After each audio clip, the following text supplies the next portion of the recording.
Secara khusus, Allegri mendesain sistem pertahanan untuk hadapi Fiorentina. Hasilnya, Fiorentina sangat susah masuk ke pertahanan Juventus dan hanya andalkan tendangan jarak jauh. Lalu apa sistem pertahanan khusus tersebut? Dan bagaimana sistem tersebut membuntukan Fiorentina? Temukan semua jawabannya di video ini. Italiano tetap gunakan formasi 4-2-3-1. Komposisi pemain cukup banyak berubah dibandingkan saat lawan Lazio. Kini Quarta ditemani Ranieri di pertahanan.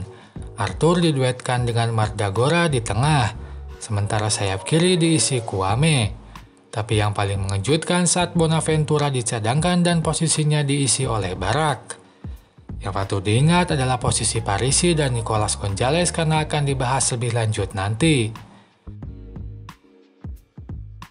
Allegri masih gunakan formasi 3-5-2. Banyaknya bek yang cedera membuat Bremer kembali ditemani Gatti dan Rugani di belakang. Sementara lini depan kini dipercayakan pada duet Kean dan Chiesa. Yang patut diingat adalah posisi McKennie, Kostic, dan Miretti karena akan dibahas lebih lanjut nanti. Fiorentina lakukan build-up dengan memposisikan 4 bek di belakang dan 2 gelandang main lebih dalam. Hadapi hal tersebut, Juventus lakukan high block. Terlihat penyerang dan gelandang menekan lawan di pertahanan. Bahkan McKennie jauh meninggalkan posnya di belakang untuk mempressing fullback kiri lawan. Itu yang terjadi saat build-up dilakukan dari sisi kiri.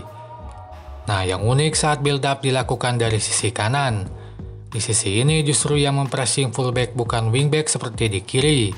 Justru gelandang yang lakukan pressing. Itu dilakukan oleh Rabiot atau Miretti.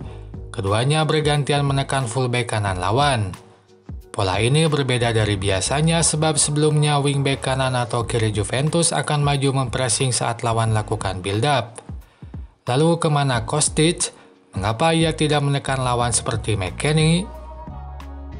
Ternyata Kostic diinstruksikan Allegri untuk mengawal Nicolas Gonzalez, pemain paling berbahaya Fiorentina. Nah, saat build-up, Gonzalez memang jarang main lebih dalam sehingga membuat Kostic juga jarang terlihat di pertahanan lawan.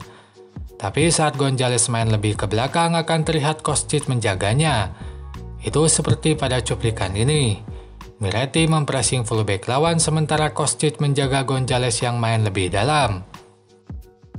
Apa yang dilakukan Allegri ini terbilang tepat. Sebab Fiorentina sendiri benar-benar lakukan build-up serangan dari sisi kanan tempat di mana Gonzalez berada. Gonzalez sering main lebih dalam sehingga membuat Kostic keluar dari posisinya. Itu membuat sisi kiri pertahanan kosong dan bisa dimasuki pemain lain.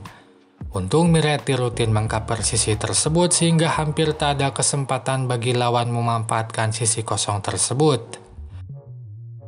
Kedua, secara individu, Gonzalez pun tetap mampu menerobos pertahanan meski ia sudah dikawal Kostic. Misalnya pada cuplikan ini, meski dikawal oleh Kostic, ia mampu mengecohnya dan lakukan tendangan ke gawang Chesney. Maka tak heran beberapa kali Kostic harus lakukan pelanggaran untuk hentikan Gonzalez.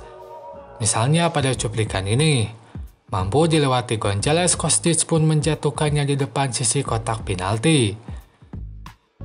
Pengawalan pada Gonzalez dan sistem saling cover di pertahanan tersebut membuat Fiorentina kesusahan menerobos pertahanan Juventus. Maka meski hasilkan 25 tendangan, hanya 6 yang dilakukan di dalam kotak penalti. 19 sisanya dilakukan dari luar kotak penalti. Tak banyaknya peluang matang yang diciptakan Fiorentina pun terlihat juga dari nilai potensi gol. Nilai potensi golnya hanya 0,78 padahal mereka mengurung pertahanan Juventus di laga ini. Saat build-up dilakukan Juventus, Fiorentina lakukan high block. Itu terlihat dari penyerang gelandang dan fullback yang lakukan pressing di pertahanan. Nah, yang unik adalah mengenai kemana bola akan diumpankan. Di laga ini, Juventus selalu lakukan build-up dari sisi kanan. Setidaknya dari 30 menit awal, 5 kali Juventus lakukan build-up dan semua dari sisi kanan. Chesney atau Bremer selalu mengumpankan bola ke Gatti, tidak ke Rugani di kiri.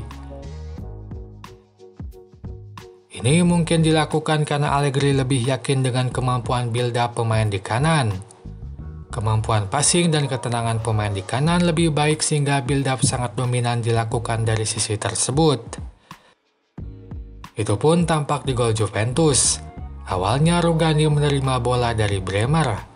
Lalu ia segera mengembalikan bola dan tidak lakukan build up dari sisi kiri. Bola pun kembali diterima Bremer. Kemudian Bremer lakukan build up dari sisi kanan dengan mengumpankan bola pada Rabiot. Kerjasama Rabiot, McKennie, dan Kean mampu menerobos lini tengah dan membawa bola ke pertahanan lawan. Gol Juventus pun tercipta dari pola ini. Meskipun begitu, tetap saja Juventus kesusahan keluar dari tekanan lawan. Serangan cepat yang diniatkan dengan memanfaatkan umpan panjang tak berjalan efektif. Kean dan Chiesa tak banyak memenangkan bola saat umpan panjang dari kiri pertahanan dilakukan. Ini penyebab lain yang membuat Juventus tak banyak ciptakan peluang di laga ini. Itu saja pembahasan di video ini. Silahkan tulis apapun pendapat kalian di kolom komentar. Sampai jumpa lagi di video selanjutnya.